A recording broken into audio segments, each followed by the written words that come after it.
하는 게 아니라 어떻게 세상 돌아가는 얘기에 더 관심이 있다고. 공감 맞장구 칠게. 그래서 먼저 오픈 마인드가 됐을 때 정보가 들어가듯이 그렇게 하려면 현실점검이 여러분들이 가서 말할 때는 이걸 풀소트로 얘기를 하는 게 아니야. 이거는 어떻게 터치해놓고 여기 와서 듣게 하는 거야. 여기 와서. 이거는. 그러니까 여러분이 이거 다 하시는 거 아니에요? 알겠죠? 예? 그래서 여러분들은 유통에 대한 어떤 부분들을 얘기를 하는데 요거 하기 전에 여러분들이 현실 점검을 잘 하게 되면 소통이 됩니다. 오늘 그 파트를 맡아서 해줄 이제 차세대, 저를 이어서 이제 차세대로 갈 저랑 옛날에 19년 전에 아메이를 열심히 하면서 에메랄드까지 하셨어요. 그리고 이 사업을 갖다가 9개월 동안 반대하다가 와이프랑 같이 나와가지고 5개월 만에 팀장 된 멋진 친구예요. 그리고 이제 곧 이제 연말에 국장을 향해서 지금 가고 있습니다. 자, 우리 멋쟁이 홍진영 사장님 모시도록 하겠습니다.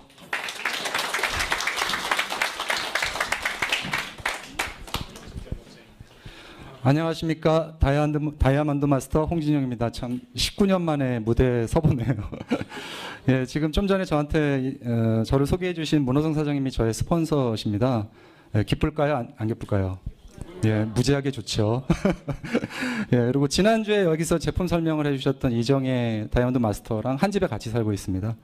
예, 사실 뭐 제 소개를 간략하게 드리면 저는 대학교 졸업하기 전에 4학년 때 삼성에 이제 특채로 입사가 돼서 4학년을 굉장히 즐겁게 이제 놀면서 공부하고 이렇게 하면서 이제 삼성에 입사를 미리 해서 한 5년 정도 직장생활 후에 이제 미국계 반도체 회사를 옮겨서 상당히 오랫동안 이제 그쪽에서 근무를 했고요. 그 이후에는 이제 또 홍콩계 부동산 펀드에서 펀드 매니저로서도 이제 또 수년간 일을 했습니다. 그래서 제가 아메이를 했던 거는 이제 미국계 반도체 회사에 근무할 때 저희 회사 임원으로부터 이 사업을 전달받았어요.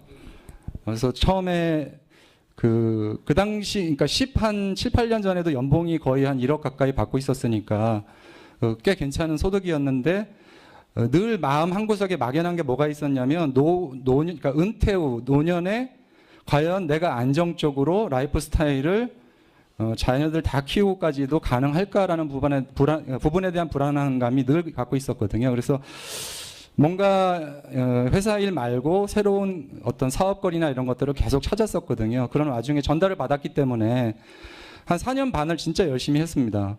하루에 한 4시간 정도밖에 못 잤던 것 같아요. 평일날 구미 대구까지 차를 몰고 후원을 가서 새벽에 서울에 올라오면 잠깐 눈 붙여서 회사 출근하고 그 생활을 한 4년 반을 했는데 그럼에도 불구하고 그 아메이가 갖고 있는 어떤 기본적인 성장의 한계가 있어서 과감하게 이제 저는 접고 다시 이제 그 회사 일에 전념을 했습니다. 그래서 그 당시에 제가 이제 이 사업 설명을 하거나 이랬을 때 느꼈던 게 뭐였냐면 야, 이렇게 논리적으로 잘 설명하는데 이걸 왜 이렇게 못 알아들으시지? 하는 부분이었거든요. 근데 나중에 알게 됐던 게 사람들은 논리적인 부분에서 설득되는 거는 10%도 안 된다는 거죠. 그러니까 결국은 사람의 마음을 움직이려면 나머지 90%가 키인데 그 키를 놓치고 있었던 걸 나중에 알았던 거예요. 그래서 그 부분을 이제 제가 절실하게 느꼈던 것 중에 하나가 이제 사실은 문호선 사장님의 강의를 계속 들으면서 이제 더 마음의 확신을 갖게 됐는데 그 아리스토텔레스의 수사학이라는 강의를 들으신 적이 있으시죠? 예, 그 BTC 과정에서 문 사장님이 강의에 나와 있는 내용인데 거기에 보면 논리가 10%고 나머지 90%는 그 상대방의 그 당시의 마음 상황과 내가 갖고 있는 나만의 매력, 그다음에 나의 전문성, 그 나의 권위 이런 게 훨씬 더 중요하다는 거죠. 그래서 상대방한테 이 사업 설명을 하기 전에 분명하게 전달될 게 뭐냐면 나에 대한 거부감이라든가 나에 대한 어떤 그 신뢰를 정확하게 전달한 상태에서 이 사업이 전달해야지만 훨씬 빨리 흡수가 된다는 겁니다. 그래서 그냥 너 이렇게 좋은데 왜 안 해라는 거는 뭐 실패할 확률이 굉장히 90% 이상의 실패할 확률을 갖고 있다는 거죠. 그래서 논리적인 설명만 가지고는 절대로 되지 않거든요. 그래서 제가 느낀 건 결국은 아까 이제 말씀하신 내면적 자아가 커져서 상대방이 나를 봤을 때 도대체 이 사업이 뭐길래 이 사람이 이렇게 바뀌었나? 라는 호기심이 들 때 내가 논리적으로 설명했을 때 그 부분을 받아들이게 된다는 거죠.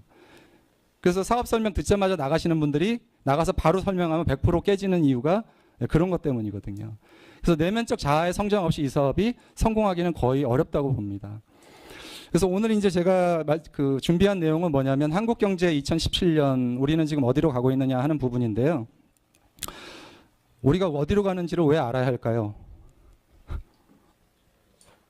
그 실제로 그 기업이든 개인이든 국가든 미래가 어떻게 흘러가는지 정확히 예측이 안 된 상태에서 일을 하거나 아니면 국가 경제를 끌고 나가면 거의 망할 확률이 대단히 높습니다. 그러니까 가까운 미래만 정확히 우리가 볼 수 있어도 사실은 성공 확률은 굉장히 높아지는 거거든요. 근데 많은 분들이 집을 사거나 아니면 사업을 할 때 현재 우리가 처해 있는 사회 환경에 대한 정확한 인식이나 분석 없이 그냥 지금 막연하게 할 게 없으니까 일을 저지르시는 분들이 태반이거든요. 그 구글에서 선정한 세계 최고의 미래학자 토마스 프레이라는 그 학자가 한국에 왔었죠. 그리고 명견말리라는 프로그램에도 출연했습니다. 그분이 그 전 세계 0.1% IQ 높은 그 그룹의 이제 멤버이기도 한데 그분이 하신 말씀 중에 질문이 있었어요. 강의 초반에. 여러분은 현재가 미래를 바꾼다고 생각하세요? 아니면 미래가 현재를 바꾼다고 생각하세요? 네, 현재 내가 열심히 살면 미래가 바뀔 거라고 생각하시는 게 거의 대부분이세요. 근데 실제는 그것이 아니라는 거죠. 그 미래학자의 말씀은 뭐냐면 결국 비전, 미래를 볼 수 있는 비전이 현재 나의 행동 양식을 바꾼다는 겁니다. 그러니까 내가 미래를 정확히 보지 않은 상태에서 내가 행동하게 되면 미래를 바꿀 수 있어요, 없어요? 못 바꾼다는 거죠. 그래서 결국은 미래가 현재를 바꾼다는 게 그 학자의 말씀이신데 정말 가슴에 꽝 와닿더라고요. 여러분들 주식 투자하시거나 할 때 그냥 감으로 하실 때도 많죠. 예. 그래서에 대한 정확한 분석도 없이 사실 우리가 여태까지 인생을 살아온 게 대부분 그렇게 살아온 면들이 없지 않아 있거든요. 그래서 그런 의미에서 지금 우리가 한국이라는 이 호가 어디로 가는지 한번 점검해 보는 시간을 가졌으면 하고요. 그리고 이 내용이 강의라기보다는 여러분들이 사실은 이제 앞으로 나가서 그 프로스펙터들 만나셔서 이런 사업 설명을 하실 때 이런 것들을 테마로 그분들과 공감대를 형성하고 그분들에게 왜 우리가 바뀌어야만 되고 새로운 기회를 계속 찾아야 되는지에 대한 원인을 설명할 수 있게 되는 테마가 되는 것들이거든요.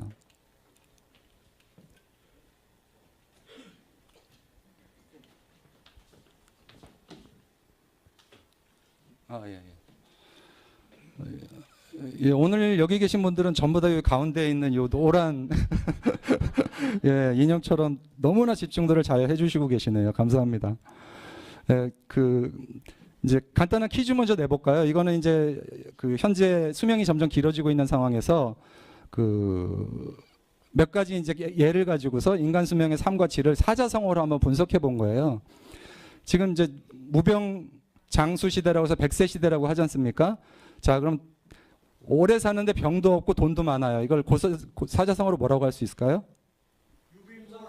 유비무환이요? 네, 유비무환은 미리 준비하는 거. 예. 예, 정답입니다. 금상첨화입니다. 예, 이렇게 맞히시면 돼요. 예. 예, 상품은 저 나중에 찾아오세요. 예. 기억해 놓을게요.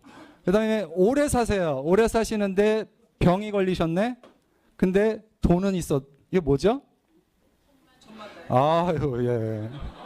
여기 이렇게 우수하신 분들이 많으세요. 예, 천만다행입니다. 제가 근데 오래 살아요. 오래 사는데 돈도 없고 병도 들었어요. 이거 뭐죠? 예, 설상가상이죠. 근데 오래 살고 병은 없어. 근데 돈이 없어요. 그럼 뭘까요? 네? 재수 없어. 예, 뭐, 답을 아시는 분이 없네요. 예, 문전걸식입니다. 예. 자, 여기 계신 분 중에 나는 여기 당당하게 금상첨화나 천만다행에 속한다. 한번 손 들어보세요. 당당하게 나는 저기에 들어갈 수 있는 분이다. 축하드립니다. 저기 한 분 계시고 저기도 한 분 계시고. 예. 사실은 여기 계신 분들 중 어느 누구도 열심히 안 사신 분들은 없을 거예요. 정말 최선을 다해서 하루하루 열심히 사셨고, 심지어는 하도 열심히 사시다 보면 어떤 분들은 24시간 식당도 하시잖아요. 24시간 식당 문 열어놓는 것보다 더 열심히 사실 수 있는 방법이 있나요? 근데도 불구하고 왜 우리 대부분이 1, 2번 케이스에 못 들어갈까요? 예, 그것도 답입니다. 그러다가 이제 만났을 경우 또 큰 집도 갈 수 있습니다. 네, 그래서 아무튼 이런 의미에서 이제 한번 그 각자의 그 현재의 위치를 한번 점검해보는 시간을 한번 가졌고요. 현재 2015년 이후에 우리나라 대한민국의 경제 환경을 놓고 보면 크게 이제 2저 1고 시대라고 합니다. 2저 1고가 뭐냐면 저성장 하도 뉴스에서 많이 들으셨죠? 지금 현재 우리나라 평균 성장률이 2% 중반대입니다. 3년 연속. 그 얘기는 뭐냐면 거의 성장 없이 가고 있다는 얘기죠. 그리고 그러니까 저성장이라는 얘기는 결국 뭐냐? 수출도 안 되고 내수도 안 살아난다는 얘기입니다. 그래서 저성장의 가장 큰 문제가 뭐냐? 저성장은 투자가 일어나지 않게 되고, 투자가 일어나지 않으면 직장이나 일하는 곳이 생기지 않고, 생긴 곳이 생기지 않으면 수입이 없어지고, 수입이 없으면 뭐가 없어요? 소비가 없고, 사회가 계속 가라앉게 되는데요. 저성장을 뛰어넘을 수 있는 유일한 방법이 뭐냐? 새로운 산업을 개발하는 겁니다. 근데 지금 우리나라는 정치 논리에 갇혀서 거의 20년 동안 지금 꼼짝도 못하고 있어요. 이게 가장 큰 문제 중에 하나고요. 그다음에 저금리 시대인데, 은행에서 대출을 많이 받으시는 분들은 왜 저금리가 왜 사회 문제 상황이냐라고 생각하시는 분들이 있을 텐데, 지금 1.25%가 상당히 오랫동안 지속되고 있죠.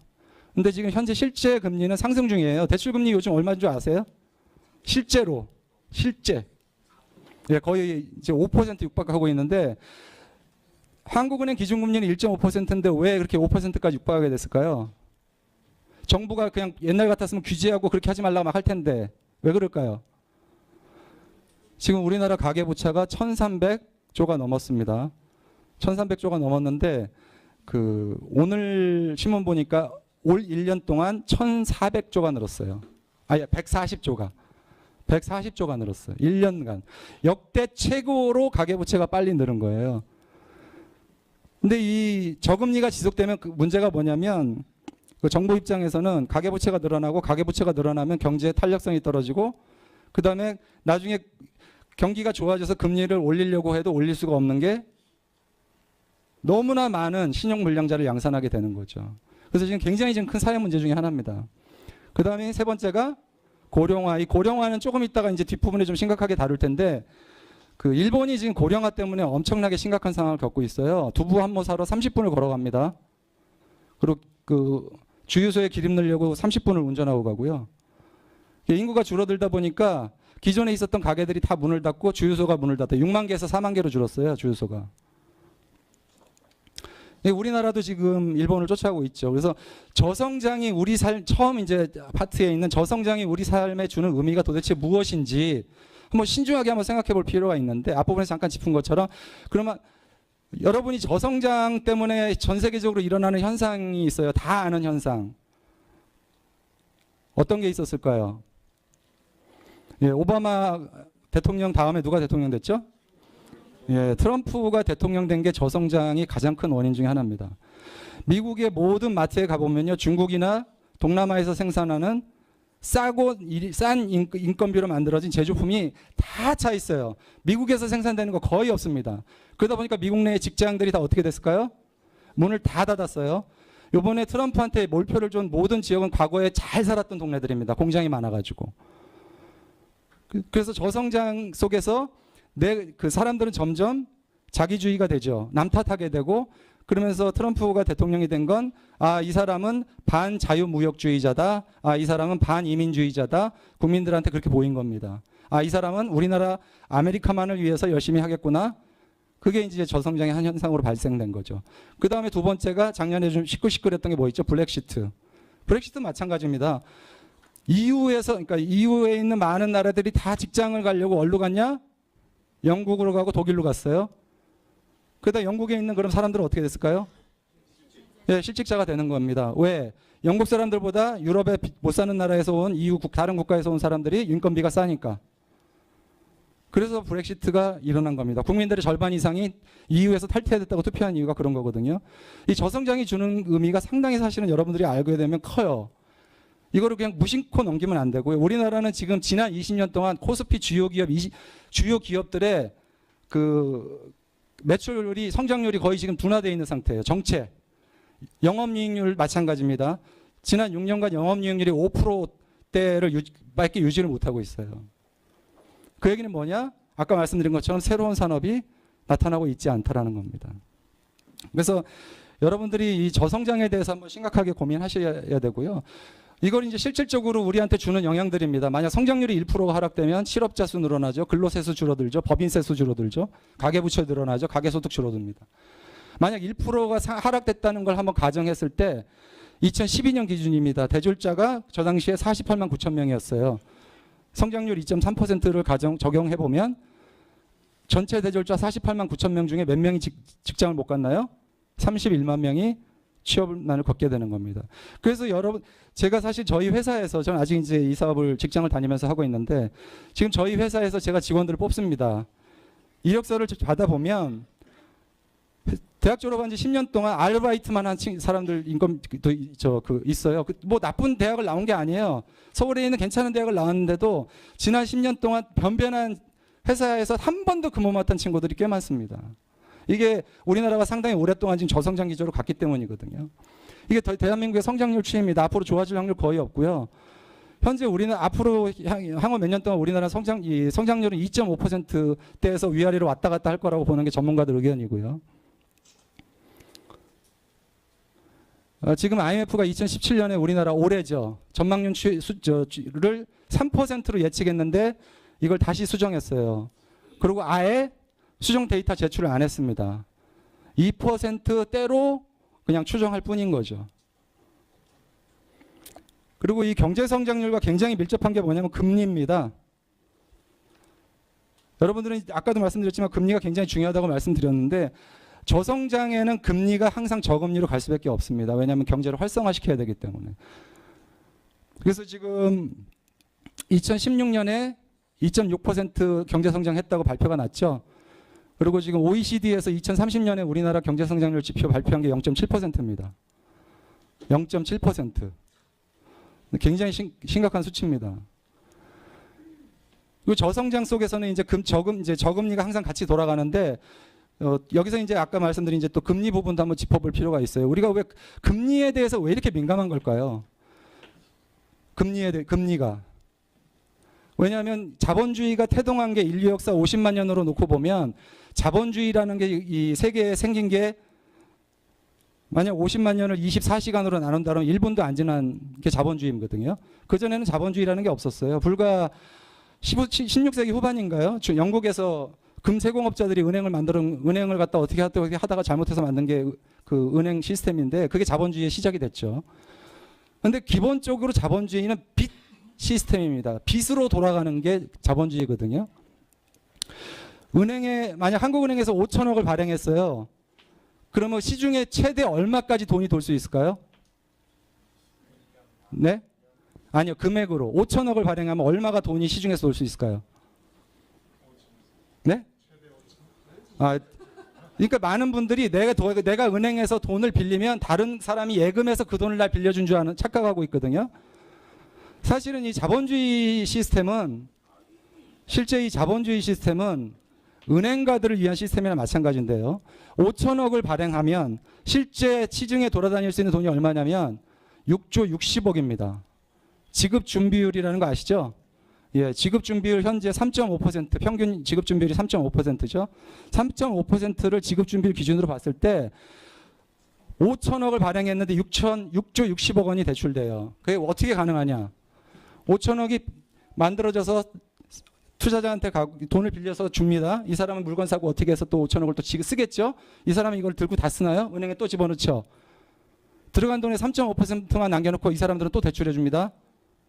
이 시스템으로 돌아가는 게 현재 자본주의 시스템이에요. 은행 금융 시스템.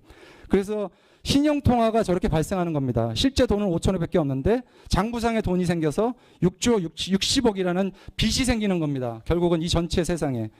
그러니 금리 1%만 올라도 얼마나 민감해지고 내려도 얼마나 민감해지겠습니까? 그래서 여러분들이 신문에 나오는 금리에 대해서 굉장히 민감하셔야 되고요.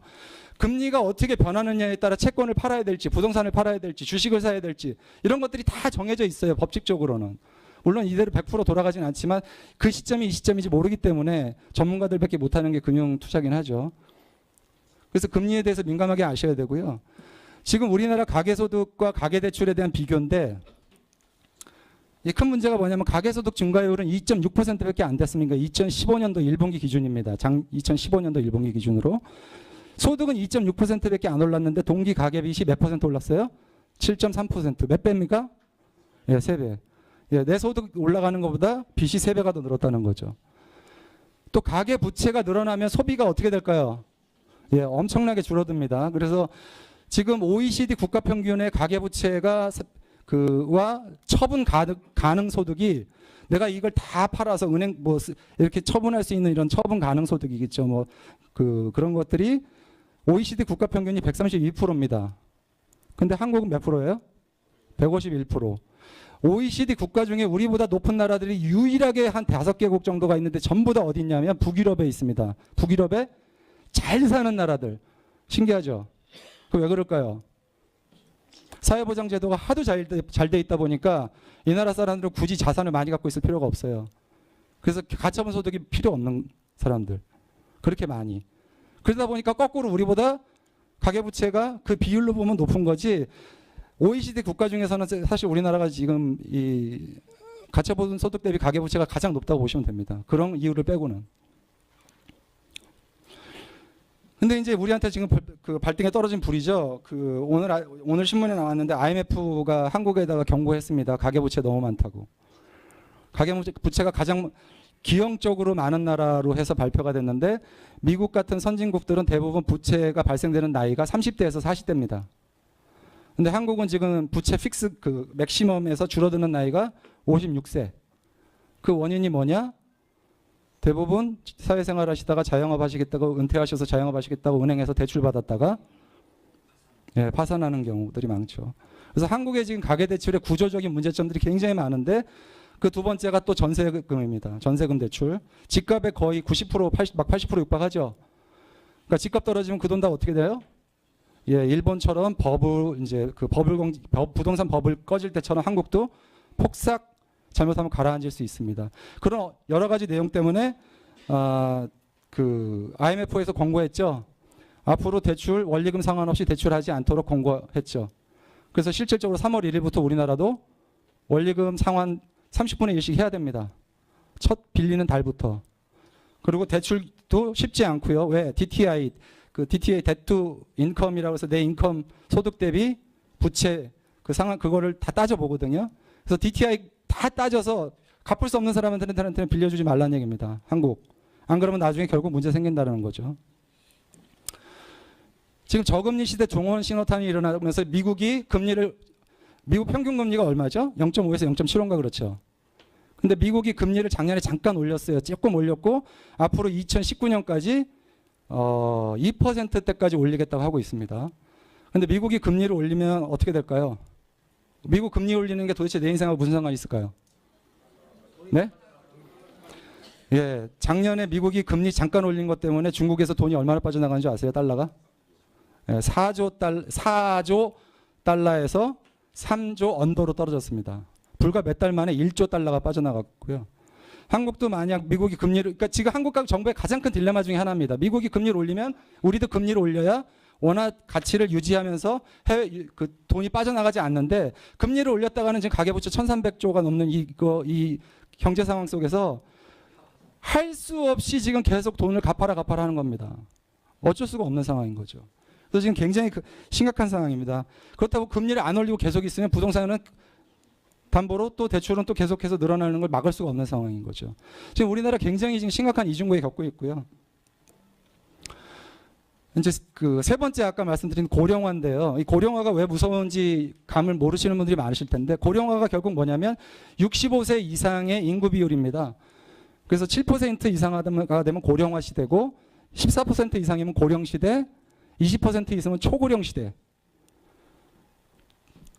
일본이 지금 어디 들어가 있죠? 예, 일본은 초고령 시대입니다. 지금 우리나라의 그 고령화의 문제가 뭐냐면 전 세계 유례를 찾아볼 수 없을 정도로 고령화 속도가 빠르다는 겁니다. 한국이 2000년도에 고령화에 들어갔는데 초고령으로 들어가는 걸 몇 년으로 보고 있냐? 2026년. 단 26년 만에. 프랑스가 154년 걸렸고요. 독일이 77년, 미국이 94년 걸린 일을 우리는 26년 만에. 정말 성질 급한 나라예요. 그죠? 우리랑 비슷한 일본이 36년. 자, 그러면 이 고령화가 도대체 뭐가 문제가 되냐? 산업인구가 줄어듭니다. 산업인구는 누구죠? 일을 하고 투자를 하고 돈을 쓰는 사람들. 이 사람들이 인구 전체에서 차지했던 비중이 높았었는데 점점 줄어드는데 여기 보면 2016년을 정점으로 계속 꺾어지게 돼 있죠. 그래서 지금 그 인구 소멸이라는 책이나 이런 그 책을 읽어보면 한국은 2020년을 정점으로 급속하게 소비 절벽에 다다를 것이고 심각한 사회 문제가 될 거라고 보고 있습니다. 이게 지금 서울 독립문 초등학교의 학생 수 변화입니다. 1981년도에 한 반에 몇 명이었어요? 76명, 한 반에. 근데 2011년에 지금 한 반에 몇 명이에요? 2017년입니다. 제가 잘못 썼네. 2017년에 한 반에 27명인데 지금 1학년 전체가 69명입니다. 1학년 전체가. 과거 한 반도 안 돼요. 이게 여러분이 잘 모르시고 계셨던 현실이고요. 지금 교사 수는 어떻게 될까요? 교사 수가 현재 2만 5천 명이 남아요. 근데 그냥 있어요. 그래서 요즘 그 아시는 교사분한테 물어보시면요. 옛날에는 나이 많은 교사들 담임 맡겼나요? 안 맡깁니다. 예우해드리라고. 근데 연구 발표 시키나요? 안 시켰죠. 요즘 빡세게 돌립니다. 왜? 그만두시게 하려고. 네, 젊은 애 지금 교대 막 졸업한 애들이 사원대 졸업한 애들이 계속 놀고 있어요. 자리가 없어서. 10년 뒤에는 교사가 지금 4만 명이 남게 돼 있습니다. 지금 통계적으로. 이게 이게 저 기사들 날짜들 보세요. 책 그렇게 멀지 않은 것들입니다. 독립문 초기에 학생 수 변화입니다. 지금 한 1년에 84만 명씩 낳다가 42만 명까지 줄었어요. 근데 뭐 비교할 건 아니지만 중국이 1년에 몇 명 낳죠? 1,800명 정도, 800만 명 정도 낳습니다.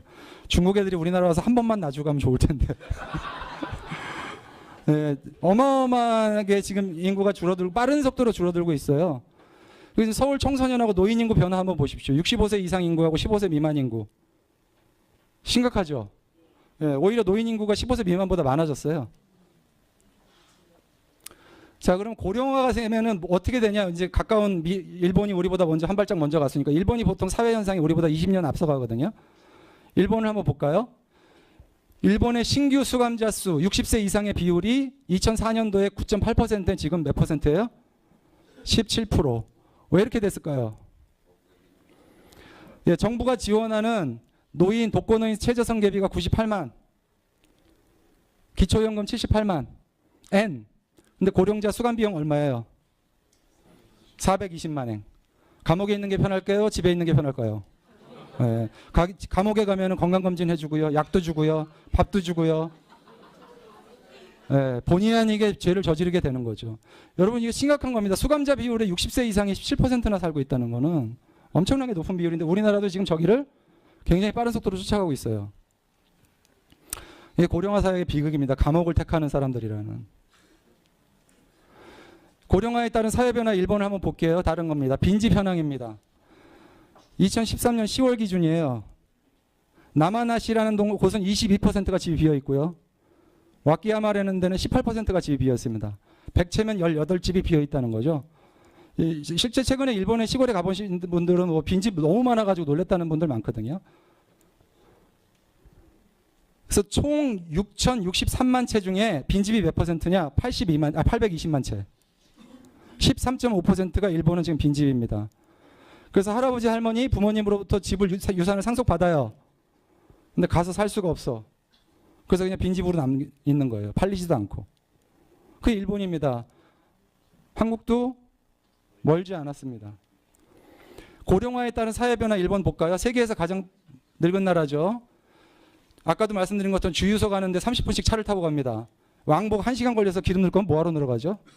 그냥 걸어 다니지. 두부 한 모 사러 5km를 걸어 다니고요. 이렇게 하면서 고령화 복지 지출이 연평균 5.9%씩 증가하다 보니까 경기 활성화에는 전혀 도움이 안 돼. 그래서 지금 그 일본이 빚이 엄청나게 국가 채무가 늘어났어요. 그래서 일본 지방 절반 소멸, 한국도 멀지 않았다라는 그 지방 소멸이라는 책자가 나왔죠. 근데 일본은 평균 출산율이 지금 1.41명이에요. 근데 한국은 몇 명이에요? 1.205명. 오히려 더 낮아요, 출산율이.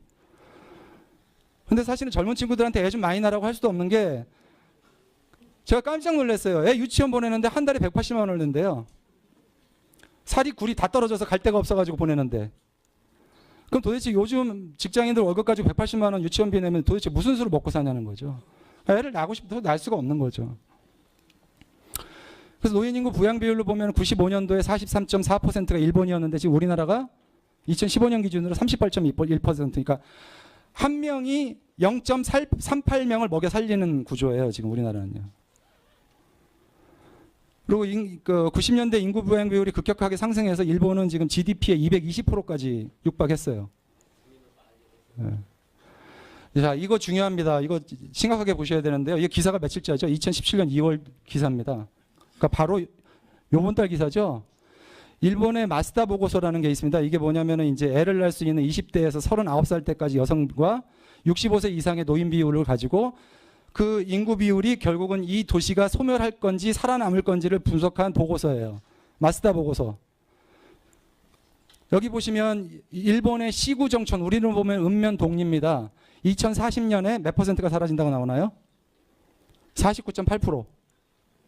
일본의 읍면 동리가 49.8%가 사라집니다. 도시가, 그 지역이, 지자체가. 이게 이제 0.5% 아래 지역은 거의 소멸될 거로 보는 게 이제 맞다는 얘기인데, 한국을 보면 한국은 현재 40%의 읍면 동리가 이미 0.5% 아래입니다. 이 한국은 이미 굉장히 심각한 숫자예요. 그래서 한국도 지방 소멸이 얼마 남지 않았다. 이제 이런 보고서가 지금 나오고 있고요. 이렇게 인구 절벽과 그다음에 이런 지방이 어려워지고 이렇게 하다 보면 결국은 소비는 감소될 수밖에 없죠. 그래서 우리나라는 이미 소비 정점이 2018년을 기점으로 해가지고 급격하게 뭐 꺾어질 거다, 2020년을 기점으로 꺾어질 거다, 뭐 1, 2년 차인데 꺾어질 거는 꺾어진다, 그죠? 꺾어진다는 얘기는 꺾어진다는 거죠. 왜냐하면 인구가 갑자기 늘어날 수 있는 방법이 없습니다. 예. 그래서 이제 2018년에 인구 절벽이 온다는 이런 한국에 대한 책도 나왔고요, 이미. 그래서 우리나라는 소비가 이제 계속 줄어들어서 문제가 되고 있는데, 다른 나라는 그나마 베이비붐 세대 이후에 그 베이비붐들이 애를 많이 낳아서 에코붐 세대라는 게 형성이 돼 있어서 그나마 인구 절벽이 우리나라처럼 심각하지는 않아요. 근데 우리나라는 베이비붐 세대에 하도 지쳐서 국가에서 어떻게 했죠? 애 낳지 말라고 그랬죠? 네, 둘만 낳아 잘 기르자고 그랬잖아요. 그것 때문에 우리나라는 에코붐 세대라는 게 아예 없어요. 그래서 그나마 인구를 이제 늘어날 방법이 없는데 가장 타격이 받는 분야가 부동산이다. 부동산은 앞으로 떨어질 수밖에 없다. 이제 이런 얘기죠. 이 책에 보면. 그리고 이제 우리나라의 또 하나의 폭탄이 뭐냐면, 현재 여태까지 산업을 주도했던 베이비부머 세대가 1, 2차 세대가 다 퇴직을 하는 게 이제 끝나는 거죠. 조만간. 이 사람들이 갖고 있는 게 전국 건물의 58%. 네, 나중에 은퇴하고 나서 나오면 결국 팔 수 있는 건 뭐밖에 없다? 네, 집밖에 없어요. 왜냐하면 전 세계에서 부동산 비율을 제일 높게 갖고 있는 나라예요. 한국이 75.1%. 자산 구성 비율에서. 그러니까 팔 수 있는 건 집밖에 없는 거예요. 부동산 뱉기. 그러니까 집값은 떨어질 수밖에 없는 거죠. 그래서 이런 고령화가 악순환이 되고, 그러면서 노인 자산율은 보면 IMF 때 우리나라 노인 자산율 어떻게 되나요? IMF 이후에 치솟죠. 그러니까 사회 현상하고 이게 굉장히 밀접하게 돌아가고 있고요. 아무튼 이런 내용들이 계속해서, 거기다가 이제 뭐 아직 얘기도 못했지만 이런 4차 산업혁명이 기다리고 있는데, 4차 산업혁명에서 아까 얘기했던 그 토마스 프레이가 한 얘기가 있죠. 앞으로 2030년까지 전 세계 직업이 직장이 20억 개 정도 없어진다고. 그래서 이런 이제 심각한 얘기들이 남아 있어요. 그래서 이런 것들은. 네. 그래서 네, 요거 마지막 퀴즈입니다. 네, 요게 무슨 뜻일까요? 네. 훌륭하십니다. 예, 뭐 많은 건 아니지만 때는 있다 이렇게 해석하는 사람들 많으신데요. 예, 화장실이란 얘기입니다. WC. 이렇게 제가 이걸 왜 써놨냐면 이렇게 멋지게 사자성어로 표현하면 이걸 멋있게 사람들이 생각하시는 분들이 있어요. 포장을 잘 해놓으면. 근데 사실 애터미가 다단계라는 이유 하나만으로 포장이 잘못되어 있다는 이유 하나로 사람들이 싫어하시고 외면하시거든요. 포장이 중요한 건 아니라는 거죠. 내면이 중요한 거죠. 예, 이상으로서 마치겠습니다.